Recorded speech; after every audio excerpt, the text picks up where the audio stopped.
皆さんごきげんよう、上川薫です。今回取り上げる話題は、立憲民主党の支持率が 2.9% に過ぎないという世論調査をもとにして、現在の立憲民主党という存在が一体どのようなものであるのか、私の見方をご紹介しようと思います。今回この話題を取り上げた理由というのは、コミュニティで話題募集を現在しています。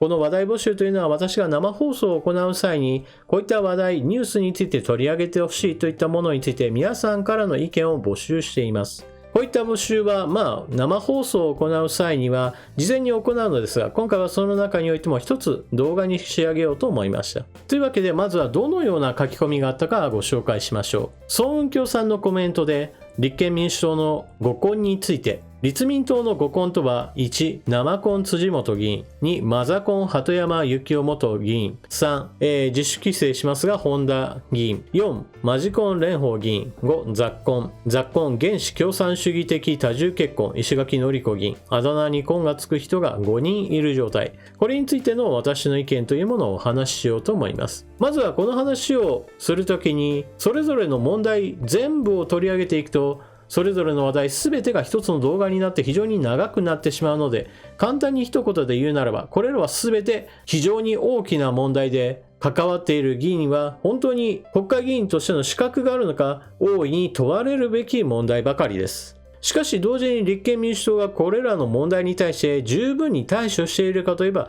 全く対処していないか、そもそもこれらの話題については一切触れるなと、むしろどのような追及があってもこれらの追及を無視しているように私には見えます。同様にこれらの問題について報道機関などもほとんど取り上げることはないように私には思いますし、その影響で国民の関心事としてもあまり大きな話題とはなっていません。だからといってそれがなかったことになるわけではありませんから、私はこれらの問題に対処しないことこそがまさに立憲民主党が野党として支持率を伸ばせない一つの要因だと考えています。といったわけで、本来であれば政治的な問題としては与党には様々な問題が発生しています。少なくとも政権に対する支持率というものがうなぎ登りではなく、むしろ右肩下がりの状況の中において、野党がじゃあどんな状態にあるのか、国民の支持は広がっているのか広がっていないのか、そのあたりの客観的な情報として、まずは世論調査の情報を見ていきましょう。内閣支持率横ばい 33%、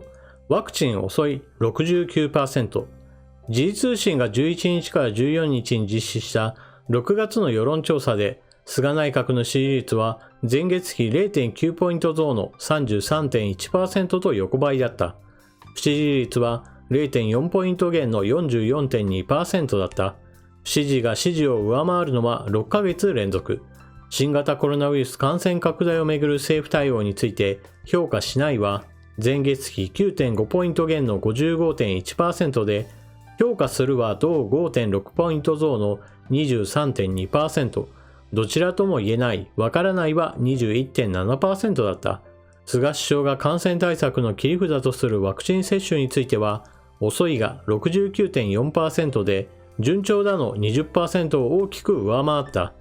どちらとも言えない、わからないは 10.5% だった。政党支持率は、自民党が 22.8%、公明党 3.7%、立憲民主党 2.9%、共産党 1.7%、日本維新の会 1.2% 以下略。そして支持政党なしは最大の 63.2%。こちらが内閣支持率の推移です。安倍内閣から菅内閣へと移行したときに、不支持のパーセントが大きく減少し支持が高まっていたのですが、現在は徐々に支持率を下げている状況となっています。内閣に対する支持率というものがだんだんと減っていますよという背景状況がありますから、じゃあ政党支持率としては野党が伸びているのかといえばそういったわけでもありません。こちらが政党支持率の推移です。自民党が4月、5月、6月とあまり変化がないのに対して立憲民主党は4月、5月、6月と進んでくると 2.9 ポイントと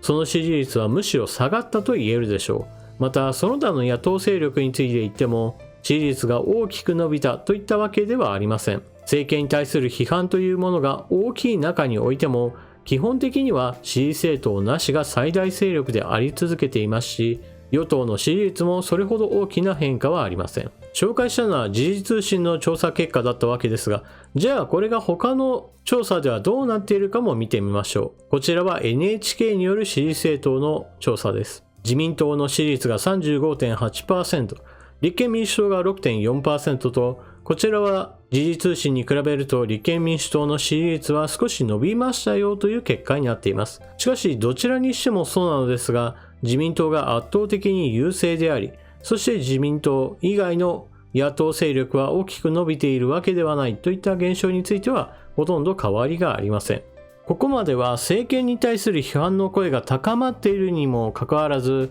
野党側の支持率が伸びていないという調査結果だったわけですが、他の媒体ではどうだろうということもまださらに探ってみました。こちらが立憲民主党が最も支持率が高いと思われる調査結果が選挙 .com で掲載されていました。こちらの政党支持率、令和3年6月の調査ということで、今月12日、13日に調査が行われた結果です。まず最も注目すべきなのは、電話調査とネット調査では大きな差があるということです。例えば自民党の場合だと電話調査だと 25.4%、ネット調査だと 16.4% と、この差はかなりありますが、この差というのがさらに大きく出ているのが立憲民主党で、電話調査をした際には 13.9% の支持率があったにもかかわらず、ネット調査だと 2.9% へと激減しています。その差というのは自民党と大して変わらないと思われるでしょうが、少なくとも 2.9% という非常に低い支持率にとどまっていることは事実です。この 2.9% というのがまさに一番最初にご紹介した時事通信による世論調査とほとんど似たような数字となっており、立憲民主党を支持している人というのは少なくともネットにあまりつないでいないような人、そして電話だったら受けて答えますよという人たち、これらの人たちというのがある程度想像することができます。少なくとも最近においては、例えば一人暮らしをする若者というものを一つ例に挙げれば、彼らは携帯電話というものを連絡手段とし、固定電話を引っ越しする際に開くなどということは現在ではほとんどありません。ですから、最近のアパートには固定回線用の設備というものがそもそも存在しない物件も多くなってきています。これらのことを考えれば、現在の立憲民主党の支持者というのは、政権に対して批判的なある程度年齢の高い層というものが想定されます。そしてこの調査においても支持政党なしは電話調査であろうとネット調査であろうと最大の勢力を誇っているのも一つ特徴となっています。まず最初に言っておかなければならないことは、健全な野党が必要ですよと言われれば、これに反対する人というのはほとんどいないように私には思います。そういった意味で立憲民主党というのは、そうした必要とされる野党というものを求める人たちの票数を集める、そういった集票マシンと化しています。政権に問題があることはこれまでも何度と述べてきました。例えば与党内には親中派の議員たちがたくさんいますよ。それらは二階派と呼ばれるような政治勢力や、もしくは日韓議連のような超党派の存在で、自民党、公明党だけではなく立憲民主党など野党勢力も含めて非常に大きな勢力を誇っていることや、もしくは土地の規制などを進めるために自民党内で様々な紛糾があった末に、それらに対してまず与党である公明党が反対し、その法案をいかにして骨抜きにしようか努力している姿なども、これまで私のチャンネルの中で述べてきました。これらはまさに与党であろうと問題は確実に存在していることの証明です。決して与党だったらやっていることは何でもいいなどというわけではありません。当然のように与党のやっていることには問題があるわけです。しかし一方において、じゃあ与党の代わりに次の政権交代が行われた時に野党にさあ政権をお任せしますよと言えるような信頼できる政党があるかといえば、私は全くそう思ってはいません。なぜならば野党というのは政権交代をしますよと口では言うわけですが、その行動というものは政権交代を任せたいと思えるような行動をしていないからです。今回書き込みのあったような立憲民主党内でおける問題というのは一つ特徴があります。それは与党議員でこのような問題を起こせば少なくとも立憲民主党は多くの議員が口汚くそれらの議員に対して批判の言葉を連ね、国会においては審議拒否など様々な手を使って抗議を行うでしょう。そして感情的に様々な罵倒の言葉を連ねた上で国会議員を辞めるべきだといういわば決まり文句のような形でその言葉を締めくくるはずです。しかし一方で立憲民主党の議員がこういった問題を起こした時にどのような対応をするかといえば、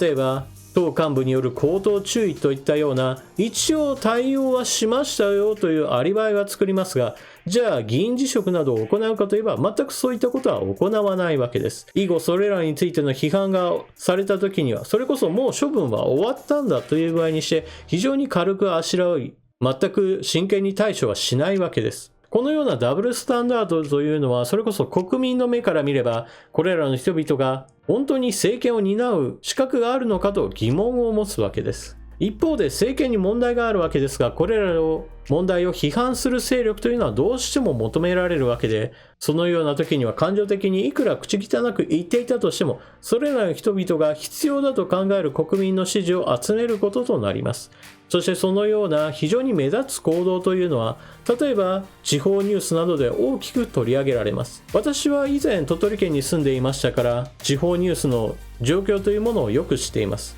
地方におけるニュースというものは非常に大きな特徴があります。それは地元のニュースとして取り上げたいような大きな出来事というのはほとんど起こっていません。ですから日々ニュースを探し回るといったような状況の中で、地元選出の国会議員が全国ニュースに載るような発言をすると喜んでこれらを取り上げて放送します。例えば鳥取県であれば石破茂議員が選出されています。そして石破議員の場合はそれこそ自民党総裁選の時には大いに注目されるわけですから、地元のニュースとしても大きく取り上げられるわけです。このような構造を知っていれば、立憲民主党のような政権与党内に入っていない人たちの声というものをいかにして地元のニュースが取り上げるかといえば、いかにして大きく全国ニュースで取り上げられるような形で批判の声を上げるかに注目が集まるわけです。地方ニュースでそのような形で取り上げられれば、地元の人たちにしてみれば、ああこんなにうちの国会議員は頑張っているんだなというふうに納得し、次の選挙などでもそれらの議員に投票してしまうものなのです。決してそこにはこの国会議員であれば日本を良くしてくれるかなといったそういった論点というのはそもそも存在しません。この議員がいかに鋭く与党に対する批判の声を上げているか、いわば仕事しているかなみたいなところだけを見るわけです。そして立憲民主党としてもそのような形でこの人選挙に強いからいつも当選するなということでそれらの人を重用するわけです。このような流れというのが立憲民主党としても続いているわけですから、自分の党の正常化を図ろうなどというその気持ち、動機づけなどが発生しないのです。ですから立憲民主党がニュース内を取り上げられる時というのは、それこそ与党議員の何か発言したものに対する上げ足取りであったり、批判そのものが目的化した政策批判だったりするわけです。私のこのような意見に対して立憲民主党の枝野代表は常々こう反論します。私たちの党としては建設的な提案もしている。しかしそれらは報道されていないだけだという具合に、仮にその言葉が本当にそうであるとするならば、少なくとも感情論をもってして批判の声を上げてそれらニュースに取り上げられる場面というのをそもそもなくすことに努力を尽くすべきです。批判をするにしても少なくとも自分の党も身ぎれいにするようなことができなければ国民の支持など得られるわけがありません。だからこそ彼らというのは選挙にはある程度受かるぐらいの得票数は集められますが、それ以上の政権交代を目指せるような国民に広く支持が広がっていく状況というものは生まれていないわけです。今回ソウルンキョウさんが指摘された5つの根というのはまさにそうした与党議員がしていれば国会議員としての辞職を求められるようなレベルにもかかわらず、民主党としてはそれらについて全く対処しておらず、まさにダブルスタンダードの典型となっています。そしてこのような自分がやるときは棚上げし、一方において他人がした時には激烈に批判するというこの姿勢、政治的な手法というのはそれこそ物理的に日本に近いお隣の国ではよく見られる光景であり、この光景というものはまさに日本人の多くが嫌悪する手法です。立憲民主党が少なくとも本気で政権交代を目指すんだよということを口にするのであれば、最低でもここで挙げられた5つの項に当てはまるような議員についてはそれこそ党から切り離すようなことをすべきです。そのようなことができないのであれば、政権交代などというのはいわば情弱を釣るための餌にしか過ぎず、国会議員という自由に使えるお金の多い職業を得ることができる、そういった宗教マシンとしての政治活動をしているに過ぎないと言わざるを得ません。繰り返しますが、与党にも問題はあります。だからこそ政権批判というのは必要なわけですが、じゃあ政権批判だけでそれで高い給料をもらうに値するのでしょうか。国会議員というのはそうした高い給料を得たからにはそれに見合った仕事をすべきです。皆さんは今回の話題に聞かれてどのようなことを考えたでしょうか。ぜひともコメントしていってください。それでは動画最後までご視聴いただきありがとうございました。チャンネル登録していない方はぜひともチャンネル登録を、そして動画を見終わった方はぜひとも評価ボタンのクリックもよろしくお願いします。それでは次の動画でまたお目にかかりましょう。またね。